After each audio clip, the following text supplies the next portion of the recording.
देशमुख की एक अर्जी को बॉम्बे हाईकोर्ट ने खारिज कर दिया। मेरी व्यक्तिगत राय और सूझबूझ समझ तो यही है कि बॉम्बे हाईकोर्ट को यह अर्जी स्वीकार ही नहीं करनी चाहिए थी।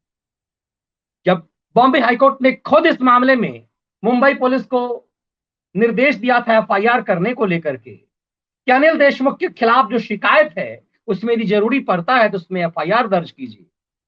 मुंबई पुलिस सीबीआई ने इस मामले में एफआईआर दर्ज किया था और एफआईआर दर्ज करने के बाद अब जब एफआईआर दर्ज हो गई, मामले की जांच शुरू हुई, तो ईडी ने कई कदम आगे बढ़ करके फैक्ट इकट्ठा कर लिए और ईडी ने जितने फैक्ट इकट्ठा कर लिए, वो जो चीजें सामने थी उसमें बॉम्बे हाईकोर्ट को तो ये सुनना ही नहीं चाहिए।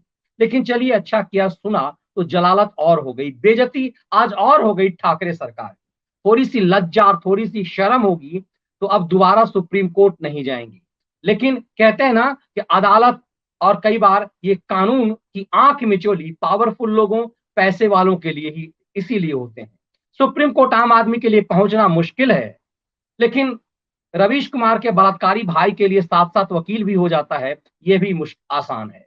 उसी ढंग से ये कमाल की बात ये देखिए कि महाराष्ट्र के पूर्व गृह मंत्री अनिल देशमुख, जिसके ऊपर एफआईआर है, और उस अनिल देशमुख का देखिए कि ईडी ने उसे तीन तीन समन जारी किए हैं, वारंट जारी किए हैं, पेशी वारंट, लेकिन वो पेश नहीं हो रहे हैं। अनिल देशमुख के बेटे के खिलाफ वारंट है, वो पेश नहीं हो रहा है। दूसरे बेटे के खिलाफ भी अब वसूली, पूरा मामला अवैध पैसे का आ गया है, पत्नी के बारे में चर्चा हो रही है। लेकिन इन तमाम चीजों के होने के बाद भी अनिल देशमुख की हेकरी और हिम्मत देखिए कि ईडी को ठेंगा दिखा रहा है, जो करना है उखाड़ लो, जो करना है कर लो। ईडी कुछ कर नहीं पा रही है। जब ईडी अनिल देशमुख को से पूछताछ करना चाह रही थी, अनिल देशमुख को पूरा विश्वास है कि उसे ईडी गिरफ्तार कर लेगी, इसीलिए आंख मिचौली का खेल खेल रहे हैं अनिल देशमुख। लेकिन कब तक आंख मिचौली का खेल खेलेंगे अनिल देशमुख? अनिल देशमुख के खिलाफ आज जो पहले मामला जो क्या है, थोड़ा सा वो समझ लीजिए। अनिल देशमुख के खिलाफ ईडी ने भी एफआईआर किया हुआ है, सीबीआई ने भी किया हुआ है। सीबीआई ने क्रिमिनल केस में किया हुआ है, ईडी ने करप्शन के मामले में, मनी लॉन्ड्रिंग के मामले में इसके खिलाफ केस दर्ज किया हुआ है। इस पूरे मामले में आप देखेंगे तो सीबीआई के का जो मामला है वो प्राइमरी कंडीशन में है, लेकिन ईडी परत दर परत सीबीआई के लिए रास्ते दिखा रही है, रास्ता खोल रही है जी। ये देखो, ये देखो, ये देखो कैसे भ्रष्ट है याद। और सीबीआई को क्या जांच करनी है? सीबीआई को जांच ये करनी है कि क्या अनिल देशमुख बतौर गृह मंत्री अपने पुलिस वालों को ये निर्देश दिए हुए था कि तुम 100 करोड़ रुपए वसूली प्रतिमाह करके हमें दो। सीबीआई को ये जांच करनी है। इसका पूरा सरकमस्टांशियल एविडेंस लेकर के, परिस्थितिजन्य साक्ष्य और सबूत लेकर के ईडी आ गई है कि ले भाई साहब, ये तुम्हारे पास सबूत है और अब इसको अंदर कर लो। ईडी ने जो साक्ष्य इकट्ठे किए हैं वो ईडी ने कैसे इकट्ठे किए हैं? ईडी ने यह दिखाया है कि जो परमवीर सिंह ने आरोप लगाया था 100 करोड़ ये वसूली करता था बतौर गृह मंत्री, उसमें यह सच सामने आए हैं कि जो इंस्पेक्टर सचिन वाजे, जो आतंकी गतिविधि में जिसका अब नाम आ रहा है, कि भारत के सबसे बड़े उद्योगपति अनिल मुकेश अंबानी के घर के एंटीलिया के सामने में उनका जो अपना घर है, जो कहा जाता है कि दुनिया में सबसे भव्य रिहायशी घर है, वो उसके सामने में जिलेटिन की छड़ें युक्त एक स्कॉर्पियो गाड़ी रखी, इसलिए ताकि उन्हें डराया जा सके, उनसे वसूली किया सके। मतलब रेस्टोरेंट बार वालों से तो वसूली कर ही रहे थे, अब कोई बड़ा आसामी चाहिए। तो बड़ा आसामी देखिए मन कितना बढ़ गया था कि देश के सबसे बड़े उद्योगपति से वसूली करने गए, डराने के लिए गए। अब इस मामले में पूरा सरकमस्टांशियल एविडेंस है, जो क्रिमिनल केस सीबीआई को उधर करनी है, इधर ईडी ने कर लिया, लेकिन ईडी से भाग रहे थे।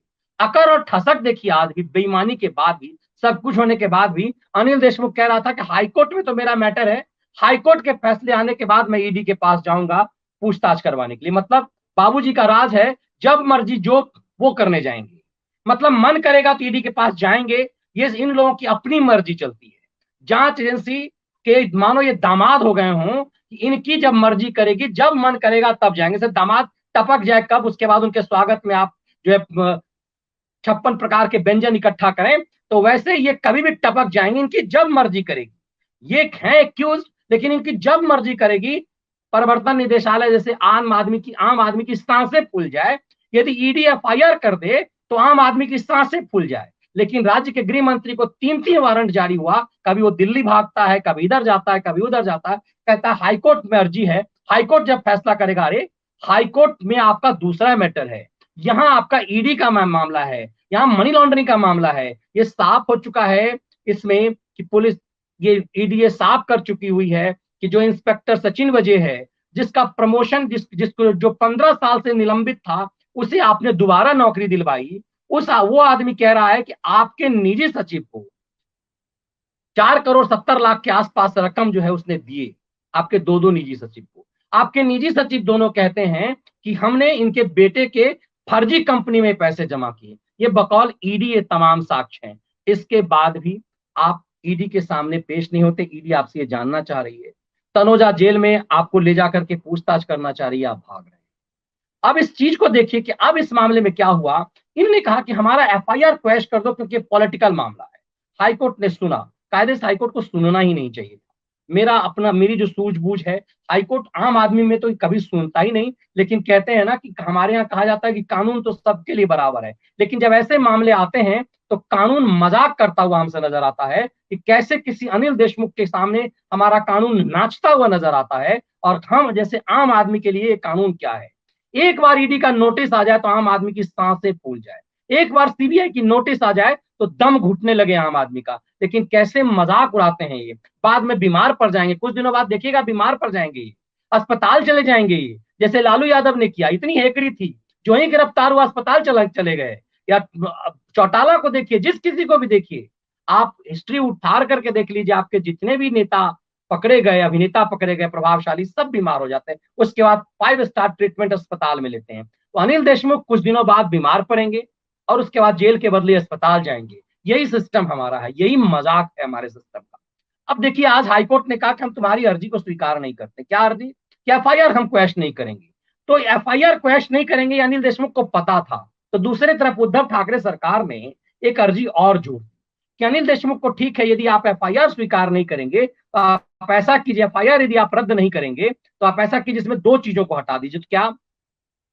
एफआईआर में जो सीबीआई ने जो दलील दी है, सीबीआई की दलील क्या है कि 15 साल के बाद जो इसकी बहाली हुई वो अनिल देशमुख ने किया, ऐसा कोई साक्ष्य नहीं है, इसे हटा दीजिए। दूसरा पैरा में यह है कि देशमुख अन्य पुलिस अधिकारियों की नियुक्ति और तबादले का अनुचित तरीके से इनका प्रभाव था। मतलब बतौर गृह मंत्री ये पुलिस अधिकारियों का ट्रांसफर पोस्टिंग में भी माल कमाते थे, कैसे हटा दीजिए। हाईकोर्ट ने कहा कुछ भी नहीं हटाएंगे। मतलब कहते हैं ना कि दुबे जी गए चौबे बनने, दुबे चौबे गए छब्बे बनने, दुबे बनकर आए, वो हाल हो गया इनका। आज हाईकोर्ट में जो बचाव के लिए गए, हाईकोर्ट ने 2-4 और इनको जो है गिरा दिया और कहा बेटा अब ये सब चीज कुछ नहीं होगा। लेकिन ये अब सुप्रीम कोर्ट भी जाएंगे, फिर सुप्रीम कोर्ट का बहाना मानेंगे। लेकिन इस पूरे खेल में अब ये साफ हो गया कि महाराष्ट्र की महाआघाड़ी का महावसूली सरकार का गृह मंत्री मतलब राज्य का सर्वे सर्वा। किसी राज्य का गृह मंत्री, कई चीफ मिनिस्टर अपना गृह मंत्रालय खुद अपने पास रखते हैं। ज्यादातर राज्यों में चीफ मिनिस्टर अपना गृह मंत्रालय अपने पास रखते हैं, क्योंकि गृह मंत्रालय ही सबसे बड़ा पावरफुल मंत्रालय होता है। खास करके स्टेट में तो सब कुछ उन्हीं के पास होता है। लेकिन यहाँ तो वसूली की सरकार है, 3-3 4-4 पार्टी है। तो अब देखिए, चीफ मिनिस्टर उद्धव ठाकरे है, गृह मंत्रालय जो है नंबर 2, चूंकि सरकारी बनाया, पर शरद पवार ने तो अपनी पार्टी को दिया। चालाकी देखिए, भतीजा को डिप्टी चीफ मिनिस्टर बना दिया। मतलब पूरी सरकार का पूरा पावर अपने पास निचोड़ दिया। जब भतीजा डिप्टी सीएम बन गया तो अपने चेला अनिल देशमुख को गृह मंत्रालय दे दिया। मतलब पूरा जो सरकार जो है वो एक तरह से शरद पवार ने अपने कब्जे में ले लिया। और कहते हैं ना कि खट्टा थूथू वाला जो स्थिति है वो, और मीठा मीठा गप गप, वो शरद पवार ने कर लिया। पूरा इंजॉय करना, पावर इंजॉय करना, माल बटोरने वाला पूरा मंत्रालय भतीजा के पास और चेला नंबर 1 के पास डाल दिया। और ठेंगा जो है, जो आरती उतारने के लिए चीफ मिनिस्टर की कुर्सी उद्धव ठाकरे को देती। तो पूरी बेइज्जती और जलालत उद्धव ठाकरे के लिए, और माल बटोरने का जो पूरा मंत्रालय है वो शरद बाबू अपने पास रखे हुए। इसीलिए पूरी सरकार में जो कई बार टकराहट दिखती है, तो आप देख रहे हैं कि महाराष्ट्र की सरकार हाईकोर्ट जाती है और देशमुख को बचाव में एक तरह से जाती है। तो बाहर जो लड़ते हुए दिखते हैं, ये फिर कई जगह एका दिखाते हैं। एका इसलिए दिखाते हैं कि चोर जब आपस में ये लड़ेगा, बाहर आपस में लड़ेगा तो जरूर, लेकिन उसे लगता है कि यदि हम लड़ करके टूट गए तो फिर हमें सब नोच करके खा जाएगा। इसीलिए उद्धव ठाकरे की सरकार अनिल देशमुख के बचाव में हाईकोर्ट जाती है और कहती है एफआईआर के इस दो हिस्से को हटा दीजिए। हाईकोर्ट ने दोनों हिस्से को आज हटाकर, आज जो ऑर्डर दिया हाईकोर्ट ने, अब ऑर्डर रिजर्व किए हुए था 2 दिन पहले, आज जो हाईकोर्ट ने फैसले सुनाए हैं, उस फैसले में हाईकोर्ट ने साफ कर दिया कि कुछ भी नहीं, और जांच में सहयोग करो सीबीआई को, और सीबीआई को कहा कि स्टेटस रिपोर्ट जल्दी से फाइल करो तुम, और इन लोगों के ऊपर जो बनता है वो जल्दी जल्दी सब काम करो। अब ये एक तो ईडी के शिकंजे में है, दूसरी तरफ सीबीआई के शिकंजे में।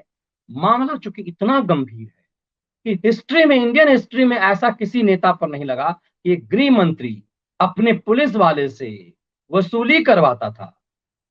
कहता था कि रेस्टोरेंट से इतना ले लो, बार से इतना ले लो। कब? जब कोरोना काल में रेस्टोरेंट और बार बंद है, तो कह रहा है कि उसको खोलो कि तुमको खोलने की अनुमति देंगे, 2 घंटा 4 घंटा देंगे, इसमें जो कमाओगे माल इधर सप्लाई कर देना। इतना ही नहीं, हिंदुस्तान के सबसे बड़े उद्योगपति को से वसूली करने के लिए बड़ा सा जाल बिछाया। एक बिजनेसमैन मनसुख हिरेन की गाड़ी का इस्तेमाल किया, वो गाड़ी इंस्पेक्टर रखा करता था, उससे उस जिलेटिन की छड़ें वहां रखवाई, जब फंसा तो उस सोर्स को, जो मनसुख हिरेन था, उसकी हत्या करवा दी।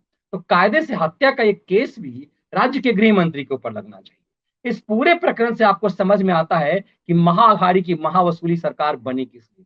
अब परत दर परत ये हो रहा है कि सरकार की जलालत का समय निरंतर आगे बढ़ता जा रहा है। आपको लग रहा होगा कि कैसे महाअघाड़ी की महावसूली सरकार का सच क्या है, और कैसे अपने बचाव में ये नए नए पैंतरे गढ़ रहे हैं। लेकिन आज हाईकोर्ट ने ठुकाई करके इनके इनको इनके ऊपर इनके तमाम रास्तों को बंद कर दिया है। अनिल देशमुख की जल्द गिरफ्तारी होगी। उतनी ही नहीं, आजम खान की तरफ पूरे परिवार ऐसा लगता है कि जेल यात्रा पे जाएंगे। फिर उसके बाद शरद बाबू का क्या होता है, आगे आगे देखना है। लेकिन ऐसा साफ दिख रहा है कि आजम खान की तरफ अकेले नहीं, सपरिवार तनुजा जेल में मौज लेने के लिए जाएंगे। लेकिन उसका इंतजार देश कर रहा है कि एक राज्य का गृह मंत्री किस धंधे में लिप्त था और उसका क्या होने जा रहा है।